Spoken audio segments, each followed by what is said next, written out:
When I find myself in times of trouble, Mother Mary comes to me, speaking words of wisdom. Let it be. These iconic words from the Beatles carry a profound truth, one that aligns perfectly with Buddhist philosophy. But what does it truly mean to let it be? How can we embrace life's challenges without resistance, let go of suffering, and find peace in the present moment? Today, we explore the Buddhist wisdom behind this simple yet powerful phrase and how it can transform your life.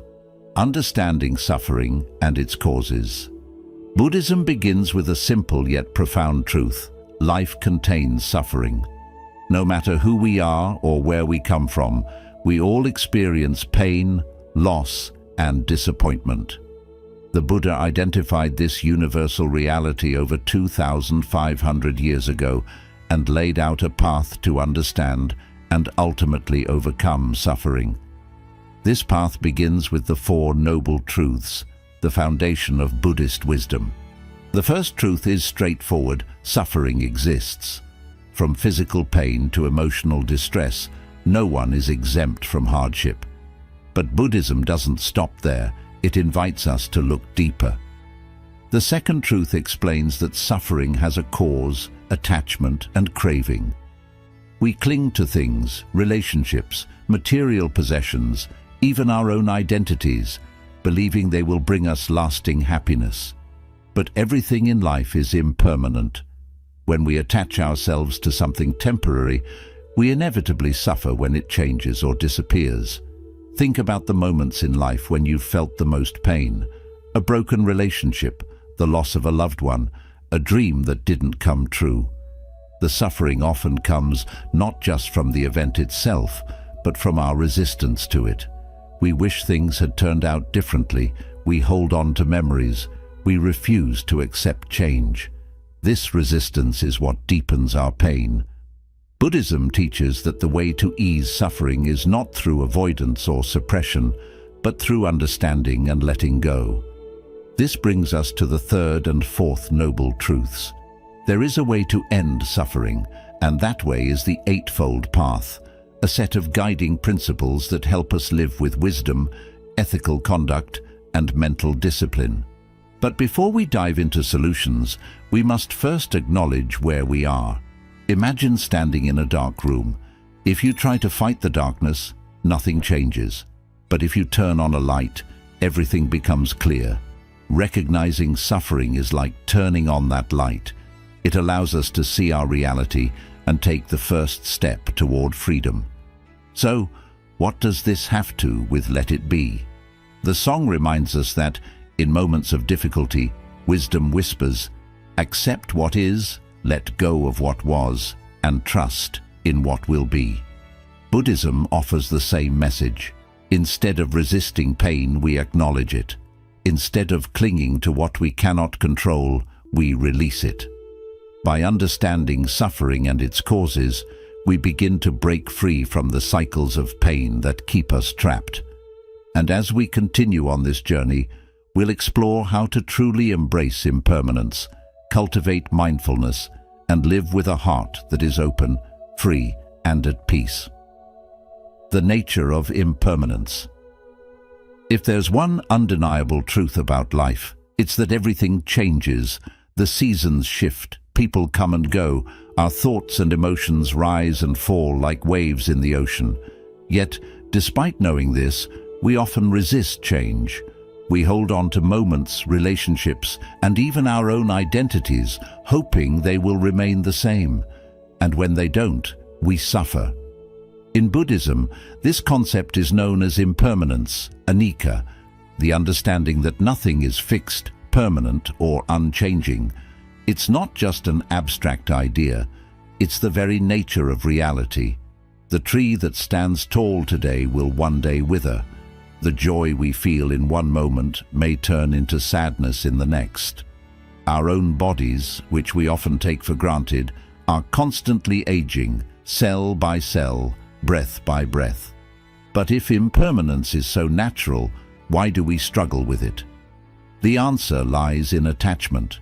We crave stability, certainty, and control.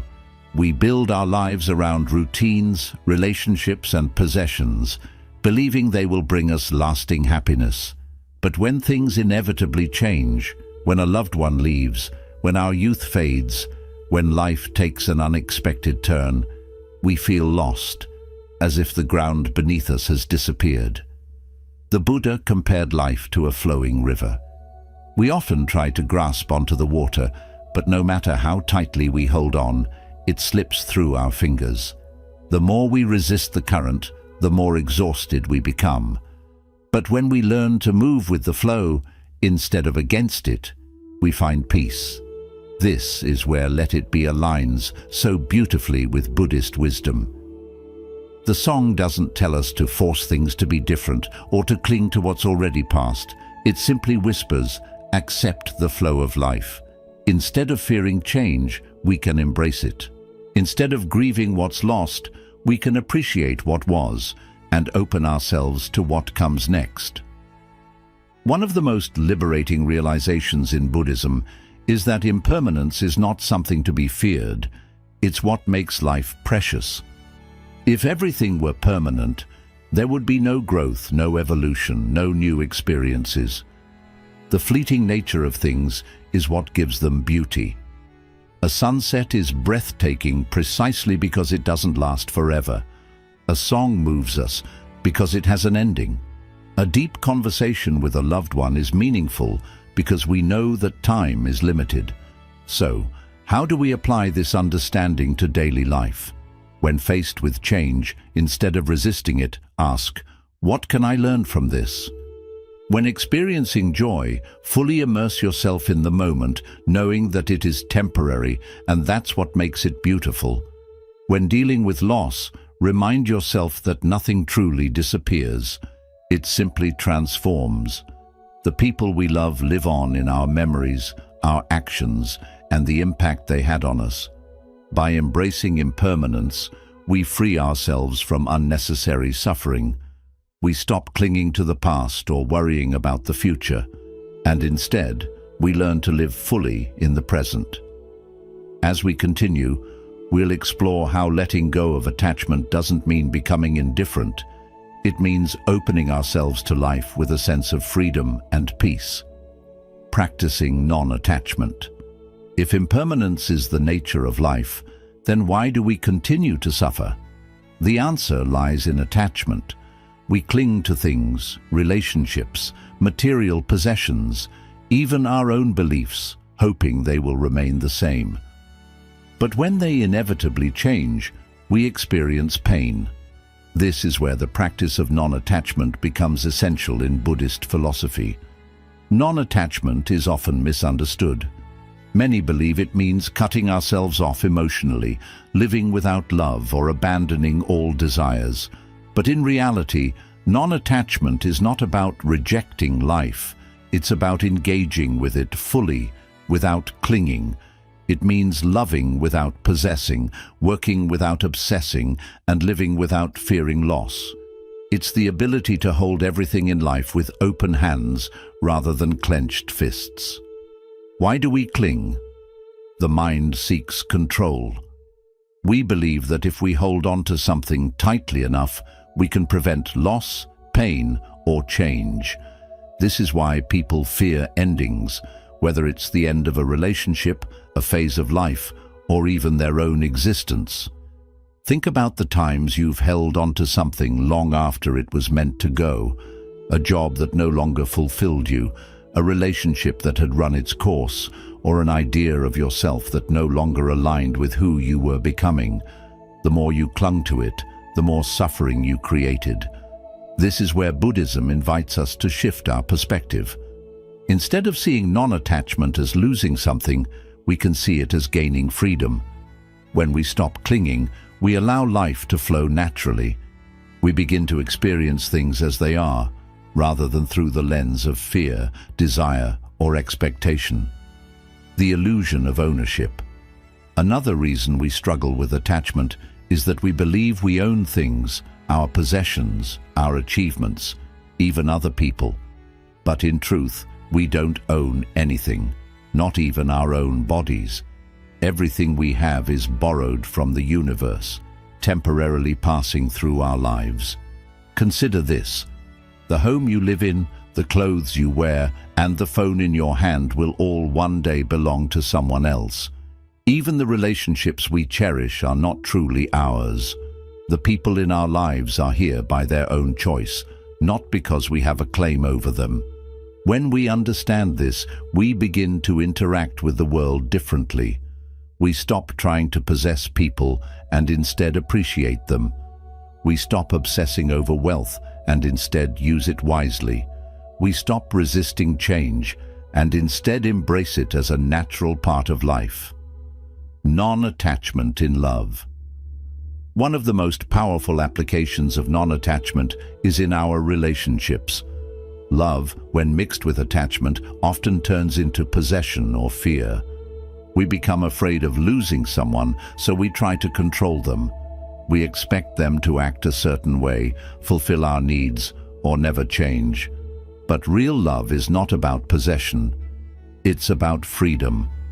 The Buddhist monk Thich Nhat Hanh once said, "You must love in such a way that the person you love feels free." This means loving without expecting anything in return. It means allowing others to be themselves rather than trying to mold them into who we want them to be. It means appreciating every moment with someone without fearing the future. Imagine a bird landing on your hand. If you try to hold on to it, it will struggle and eventually fly away. But if you let it rest freely, it may choose to stay for a while.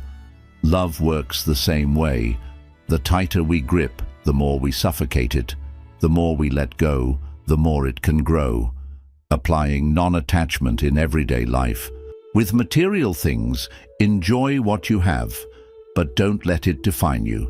Use possessions without being possessed by them. With people, love fully, but don't expect permanence. Cherish the time you have with someone, knowing that all relationships change.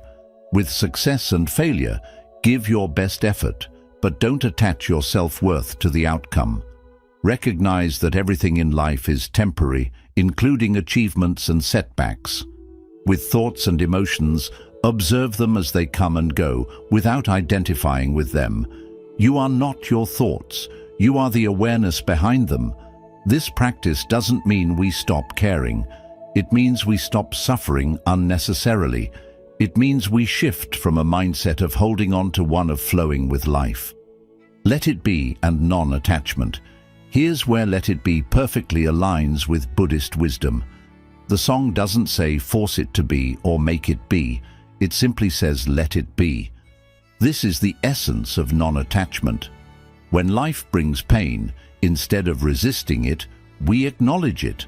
When things change, instead of fighting it, we adapt. When we love, instead of clinging, we appreciate. By practicing non-attachment, we don't become cold or indifferent. We become free. We engage with life more deeply, love more fully, and experience peace that is not dependent on circumstances. As we move forward, we'll explore another key ingredient in this journey: patience and acceptance. The ability to trust the unfolding of life, even when things don't go as planned. Cultivating patience and acceptance. In a world that moves faster every day, patience is often seen as a luxury. We want immediate answers, instant results, and quick solutions to our problems. But life doesn't always work that way. No matter how much we try to control events, delays happen, challenges arise, and things often take longer than we expect. Buddhism teaches that patience and acceptance are essential for inner peace. The more we resist the natural flow of life, the more suffering we create for ourselves. Instead of constantly struggling against reality, we can learn to embrace it as it is. Why do we struggle with patience? At the root of impatience is attachment to expectations. We have a mental image of how things should be, how fast we should succeed, how quickly people should change, how soon we should get what we want. And when reality doesn't match our expectations, we become frustrated. Think about the last time you felt impatient. Maybe you were stuck in traffic, waiting for a response from someone, or struggling with personal growth. What was really causing your frustration? It wasn't the situation itself, but your desire for it to be different. Impatience is a form of resistance. It's the mind saying, "This moment isn't good enough. I need the next one to be better." But when we live this way, we are constantly waiting for happiness instead of experiencing it. Acceptance, the path to freedom. One of the greatest teachings in Buddhism is that suffering comes not from what happens, but from our resistance to it. When we resist reality, we create inner turmoil. But when we accept things as they are, we find peace. This doesn't mean we stop striving for change or improvement. It simply means that instead of fighting against what is, we learn to work with it. Take, for example, the frustration of waiting in line. You have two choices: resist the situation, get angry, check your phone repeatedly, complain in your mind. Does it make the line move faster? It only makes you suffer more. Accept the situation. Use the time to breathe, observe your surroundings, or simply relax. The external situation hasn't changed, but your experience of it has. Now apply this to bigger things in life. A delayed goal, a challenging relationship, or a personal struggle. The more we resist, the more we suffer. But when we accept, we open the door to peace and clarity. Patience in personal growth. One of the hardest places to practice patience is with ourselves. We all want to grow, improve, and overcome our struggles, but deep change takes time. A person overcoming fear cannot force themselves to be brave overnight. A meditator cannot expect instant peace the first time they sit in silence. A person healing from emotional pain cannot rush the process. True transformation happens gradually. Just as a tree grows slowly from a seed, personal growth unfolds in its own time. Rushing the process only creates frustration. Instead of demanding immediate results, we can learn to trust that everything happens at the right pace. This trust is the foundation of patience, "Let it be," and the wisdom of patience. The song "Let It Be" does not tell us to force things to happen. It does not say make it be or hurry up and fix it. Instead, it offers a simple yet powerful message. There will be an answer. Let it be. This aligns perfectly with Buddhist wisdom. Sometimes the best thing we can do is stop fighting and allow life to unfold naturally. Not every problem needs an immediate solution. Not every challenge needs to be controlled. When we learn to let things be, we create space for clarity and wisdom to arise. Practical ways to cultivate patience and acceptance. Breathe when frustration arises. Take slow, deep breaths. This calms the nervous system and reminds you that there is no rush. Shift your perspective. Instead of seeing delays as obstacles, see them as opportunities to practice peace. Observe instead of reacting. The next time you feel impatient, simply notice it without acting on it. Often, awareness itself is enough to create a shift. Let go of rigid timelines. Set goals, but release the idea that they must happen exactly when you expect them to. Trust that life unfolds at the right time. Just as a flower blooms when it is ready, your life will unfold in perfect timing. By practicing patience, we align with the natural rhythm of life instead of resisting it. We stop rushing through the present moment and instead learn to live fully in it. In the next chapter, we'll explore the key to staying present. Mindfulness. The ability to experience each moment without attachment or resistance. The power of mindfulness. If patience and acceptance allow us to stop resisting life, mindfulness is what allows us to fully experience it. We spend so much of our lives lost in thought, rehashing the past, worrying about the future, or distracting ourselves from the present moment. But true peace clarity and wisdom can only be found here and now. Buddhism teaches that mindfulness, the practice of being fully present, is the key to breaking free from suffering and experiencing life as it truly is. The mind's endless chatter. Have you ever noticed how often your mind pulls you away from the present moment? You might be eating a meal, but instead of tasting the food, you're thinking about what you need to do later. You might be listening to a friend, but instead of really hearing them, your mind is planning what you'll say next. This constant mental noise keeps us disconnected from reality. We live in our thoughts rather than in the world around us. And when our thoughts are filled with worries, regrets, or judgments, we suffer unnecessarily. Mindfulness is the antidote to this distraction. It is the practice of simply being aware of what is happening right now without judgment or resistance. When we are mindful, we fully engage with life.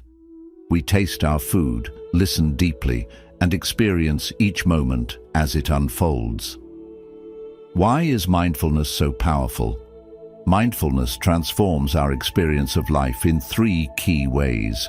It breaks the cycle of automatic reactions. Instead of reacting impulsively to situations, mindfulness allows us to pause and respond with wisdom. It reduces suffering. When we stop fighting reality and simply observe what is happening, even difficult emotions become easier to handle. It deepens our appreciation for life. The simple act of being fully present turns ordinary moments into something extraordinary. Mindfulness in everyday life. Many people think mindfulness is only something you do while meditating, but true mindfulness is a way of living. You can practice it at any moment. Eating mindfully. Instead of rushing through a meal, notice the taste, texture, and aroma of your food. Walking mindfully. Feel the sensation of your feet touching the ground. Notice the rhythm of your breath. Listening mindfully. Give your full attention when someone speaks. Listen not just to their words, but to their emotions. Breathing mindfully. Take a deep breath and feel the air entering and leaving your body. This simple act can bring you back to the present moment. Mindfulness isn't about changing your life. It's about fully experiencing the life you already have. Let It Be and the wisdom of mindfulness. The lyrics of Let It Be invite us to embrace the present moment as it is. They don't say overanalyze it, fix it immediately, or stress about it. They simply say, let it be. When we practice mindfulness, we stop resisting reality. Instead of being lost in thought, we become fully engaged with what is happening right now. Mindfulness teaches us that the past is gone. We cannot change it. The future is uncertain. We cannot control it. The present is all we have, and it is enough. By learning to be here now, we free ourselves from unnecessary suffering. We stop getting caught in regrets or anxieties and instead find peace in simply experiencing life. In the next chapter, we will explore an even deeper level of this practice: renunciation, the art of letting go of what no longer serves us. The path of renunciation. If non-attachment teaches us to hold life with open hands and mindfulness helps us experience the present moment fully, renunciation is the conscious choice to let go of what no longer serves us. In the West, the word renunciation often carries a negative connotation. It may bring to mind images of monks giving up all possessions or people abandoning worldly life. But in Buddhism, renunciation is not about deprivation. It is about freedom. It is about choosing to release what weighs us down so that we can live with greater clarity, peace, and purpose. Why is letting go so hard? We hold on to many things: possessions, relationships, identities, beliefs, often without realizing that they are sources of suffering. Why? Because we equate them with security, comfort, or happiness. We cling to material things, believing they define our worth. We hold on to toxic relationships because we fear loneliness. We refuse to let go of old grudges, replaying past hurts in our minds.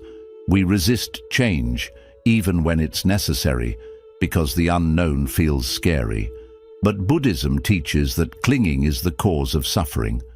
When we attach ourselves to things that are impermanent, we set ourselves up for pain.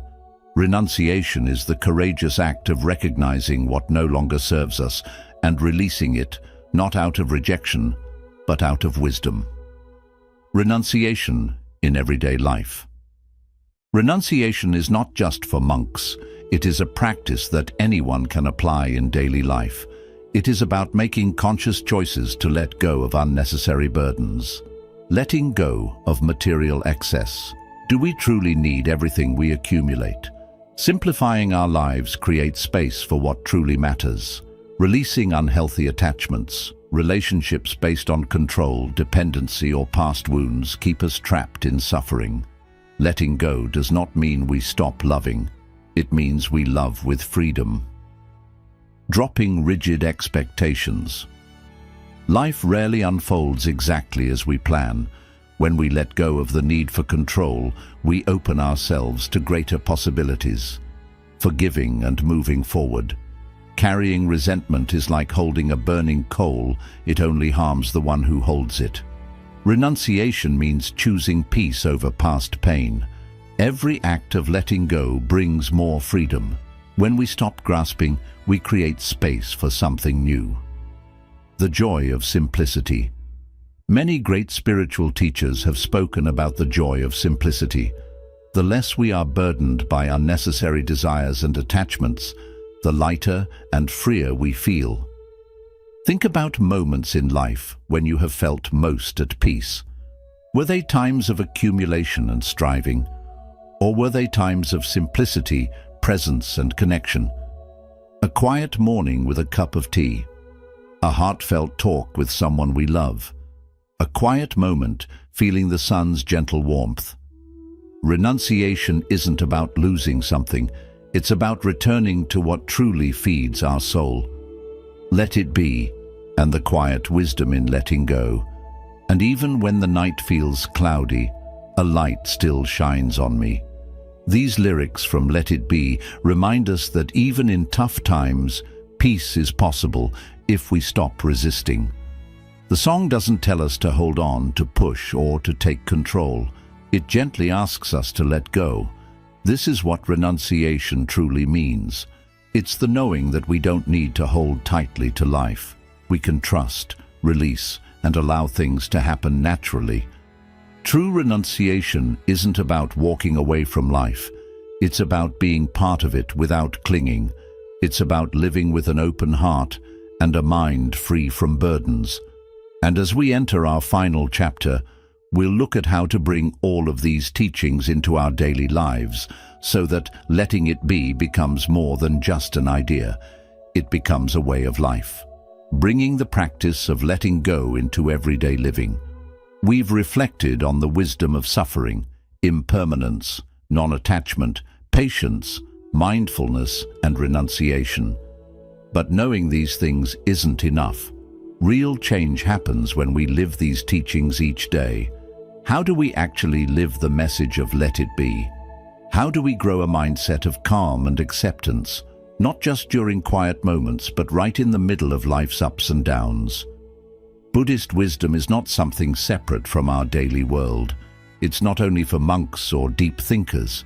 It's meant to be lived here and now, whether we're working, cooking, talking to loved ones, or just sitting quietly. Each day gives us many chances to practice letting go. When things don't go as we hoped, instead of resisting, we accept things just as they are. When emotions come up, instead of pushing them down or getting lost in them, we watch them with awareness. When plans shift, instead of holding tightly to how we wanted things to be, we welcome how they are now. When conflict arises, instead of reacting without thinking, we pause and choose to respond with wisdom. Mindfulness helps us bring all of this into daily life. By being fully aware of our actions, words and thoughts, we make room for peace, even in uncertain times. Letting go doesn't mean giving up. Some might think let it be is a passive way of living, but letting go doesn't mean we stop caring. It doesn't mean we stop chasing dreams, working with effort, or loving others. It only means we do these things without being attached, without needing things to turn out a certain way, and without letting fear or control guide us. We work, but without being obsessed. We love, but without trying to own. We dream, but without fearing failure. This balance lets us live life fully while staying calm, no matter what comes, trusting life's natural flow. When we fight against life, we suffer. When we trust it, we discover freedom. The biggest lesson of Let It Be, and of Buddhism too, is that we don't have to control everything. Life moves in its own way, at its own pace. Our role isn't to force it, but to move with it. When we release our need for certainty, for control, for things to go our way, we open the door to a deeper peace, a peace that stays steady even when life changes. Let It Be is more than just a song. It's a way to live. The Beatles may not have written Let It Be as a Buddhist teaching, but its message speaks to everyone. It reminds us that even in hard times, peace is always near, if we choose to allow it. Whisper words of wisdom. Let it be. This quiet whisper lives inside each of us, gently guiding us toward a life of acceptance, presence, and true freedom. The choice is always ours. We can resist, or we can let it be. Thank you for being with us on this journey through Buddhist wisdom and the gentle art of letting go. If this message touched your heart, consider subscribing to our channel for more insights on mindfulness and inner peace. We'd love to hear from you. How do you bring the practice of letting go into your own life? Share your thoughts in the comments below, and let's keep this conversation going. Remember, real peace doesn't come from control, it comes from trust. Let it be.